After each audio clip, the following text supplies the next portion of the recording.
because in this build, everything was designed around three things: comfort, accessibility, and performance.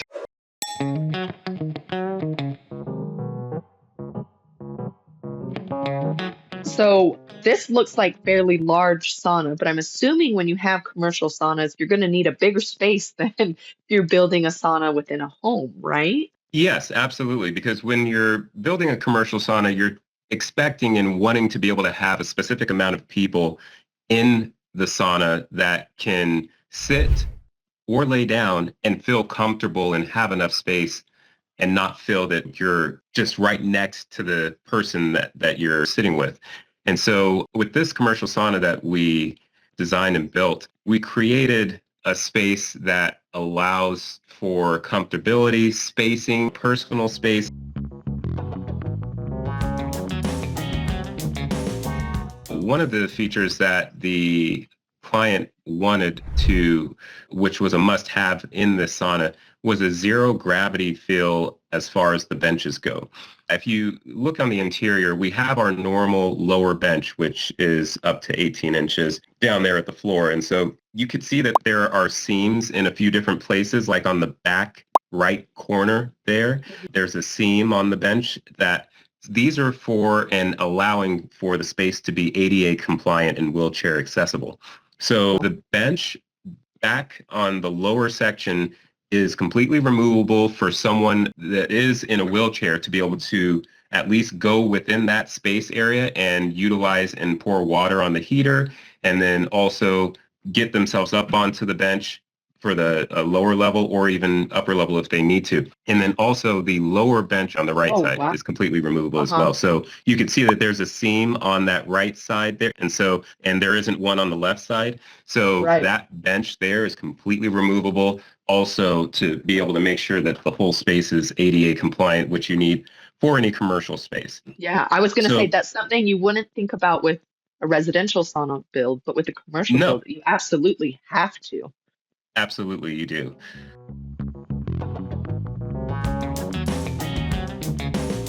And so a few other features are the walls. You could see that we did vertical TNG on the walls. A lot of times in Hmm. saunas, you'll see horizontal, but doing vertical is a great feature as well. It's a little bit more time consuming, more material.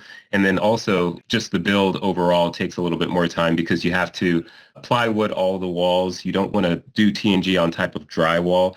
The way that a sauna is built is you have your insulation and then you have your radiant barrier, which is a Hmm. plastic like vapor barrier that you put up, and then we usually attach directly onto the stud framing if it's horizontal. But if it's vertical, you can't do that, right? Because there's Yeah. gaps between the framing.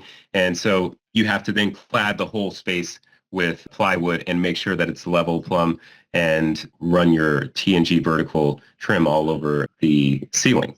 And Hmm. so what we did was you can see that the vertical TNG on the back wall is aligned with the TNG on the ceiling. And Hmm. so back in that corner there, we did a mitered cut that butts up to the ceiling that then creates like this look that all of the TNG is aligning with the ceiling TNG going to the front of the sauna. Wow. I mean, that's pretty detailed. I'd have to say the vertical definitely gives that feeling of height too. A horizontal is Correct. just naturally going to bring things down. I'm assuming still with the commercial sauna space, you still want to follow that 7 foot rule. And that's a way that you can visually get past the 7 foot rule without having to compromise on the 7 foot rule. Yeah, absolutely. And so no matter what, whether it's commercial or residential, you still want to go by 7 foot being the best and most efficient way to do your sauna. And then if you do go up to 8 foot, you do want to somehow compensate for that and have a taller bench or whatnot to be able to get closer up to the ceiling so you can enjoy that hotter environment within that space. And You can so, definitely see the intricacies that come in with the commercial space too, because it's no longer just like a client who could custom build it to their needs and capabilities. You have to take into consideration the regulations like ADA compliance if you change some of those features and to make sure it still fits those needs as needed too. So it can become a lot more intricate in that way because you're no longer customizing to just one person, you're customizing to many people. Absolutely. Absolutely. So a few other features that we have in here is under bench lighting. So you could see that there's like an LED strip that goes across the lower bench there, and then also on the back upper benches in the top there. And then on the left and right side, we have the zero gravity benches. And so what the zero gravity benches allow is to give the client the feeling that they're laying down, but also floating. And so the way that the zero gravity benches are designed are similar to imitate the red light therapy chamber. And so there is a red light therapy chamber that has a zero gravity bench that when you're laying down, you're laying on to the red light chamber bench, and it mimics this. And people that know about that chamber would be able to look at this and say, oh, wow, yeah, actually it does mimic the red light therapy chamber. And so that's how the client wanted the space to feel for the upper benches. And it took a little bit of designing and coordination, but we were able to pull it off, and it came out great. Oh, yeah, it's beautiful. I would assume, too, within a wellness center, you're going to want to think about what other services you're providing that need to integrate with the sauna. So, like, especially you want a consistent experience. If red light is provided and it's in a setting, you want it to feel familiar, or those kind of capabilities to tie into those services you provide. Exactly. And this client does have that red light chamber on the premises of the facility as well. So yes, there's a multiple amount of different health and wellness options that they carry to be able to benefit all the different spaces that are in the wellness center. All of those are just put together, kind of gives any person that is looking for health and wellness all the benefits that they're looking for to possibly get done within a day.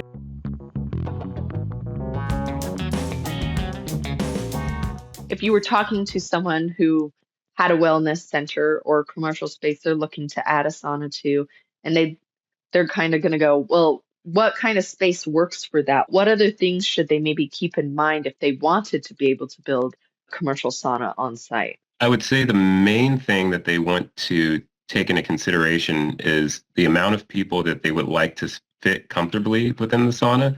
And then also with commercial saunas, when we are sizing the heater, we are going with a heater that is specifically made for commercial operations, to where you have a timer on it. Usually these saunas could be working all day long, to where they'll turn it on first thing in the morning and have it running maybe 18 hours throughout the day. And so taking that into consideration and being able to size the proper heater for the space, making sure that it does have the controls to work within a commercial setting to be on for long periods of time, is something that you want whoever is helping you to take those into consideration as well. That's true. I wouldn't have thought about that as an individual, because the runtime and the use of it is much, much more high impact, heavy duty, and needs to be user friendly to some extent. If it's in your home, it's whatever you're going to use it. Exactly. But if it's in a commercial setting, you don't want people to walk in and it's turned off. You want it on all day long. Right.